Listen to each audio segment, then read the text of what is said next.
الوصفة دي لازم تسيبوها لأنها هتنفعكم في أي عزومة عندكم. وورك ديك رومي روستو معمول بتتبيلة خطيرة ومعاه شوية خضار، بجد يا جماعة مفيش أحلى من ورك كده. الرومي هتلاقوه في الهايبرات الكبيرة في قسم الطيور أو في قسم المجمدات.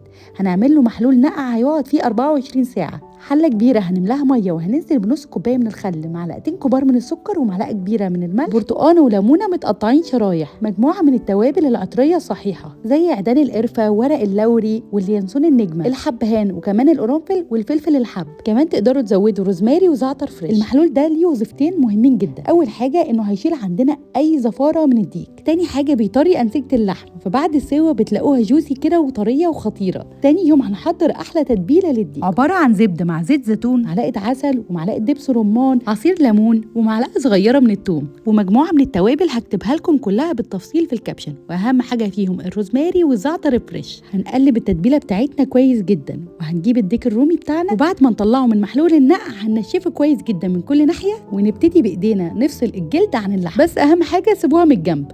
وبسكينه هنبتدي نعمل فتحات في اللحم علشان التتبيله بتاعتنا توصل لكل حته. قطعوه كده وابعدوا خالص عن الجلد، احنا مش عايزين نبوظ شكلها من بره. هنجيب الصينيه بتاعتنا، واهم حاجه يكون حجمها كبير عشان تستوعب حجم ورك الديك، ونبدا ننزل بالتتبيله. واهم حاجه حاولوا تدخلوا التتبيله في كل حته، حاولوا توصلوها لكل الفتحات اللي معموله في لحم الديك. انا هنا كمان عملت فتحات برده من ورا علشان احط فيها تتبيله، لان الديك الرومي من الحاجات اللي لازم تتبل كويس جدا بايديكم كده وتعملوا احلى مساج. وهنسيبها في التتبيله اقل حاجه يوم، وانا سبتها 48 ساعه. في اليوم اللي هنسوي فيه انا حضرت مجموعه كبيره من الخضار، بطاطس متقطعه ويدجز، وكمان بطاطا متقطعه حلقات تخينه، بصلايه متقطعه 4/4 مع كام فص من الثوم، طماطمايه مع فلفلايه، شويه من الحبهان ورق اللوري، وشويه من الروزماري، وندعك كله مع شويه من التتبيله اللي كانوا متبقيين من الديك، وحطيت عليهم كوبايه من الميه ونزلت بالديك.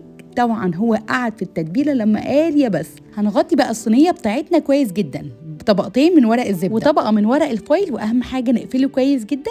هندخله فرن ساخن مسبقا على اعلى درجه حراره نص ساعه، وبعد كده هنقلل درجه حراره الفرن على اقل درجه حراره. وكل كيلو من الديك الرومي بياخد ساعه وربع، فالورك ده كان تقريبا داخل في 3 كيلو، فانا سبته 4 ساعات في الفرن، وفي الاخر كشفت عليه وسبته تحت الشوايه لحد ما ياخد لون خطير. وبجد يا جماعه قدموه مع البطاطس والبطاطا اللي معاه، مش قادره اقول لكم طعمهم خطير قد ايه. والديك الرومي شكله خطير بجد، حاجه تشرف في اي عزومه. اللحمه بتاعته متبله لاخر فتفوته، وطبعا طريه وجوسي جدا من جوه. انا عايزاكم تجربوا الطريقه دي وتقولوا لي رايكم وراي كل اللي هيدوقوا.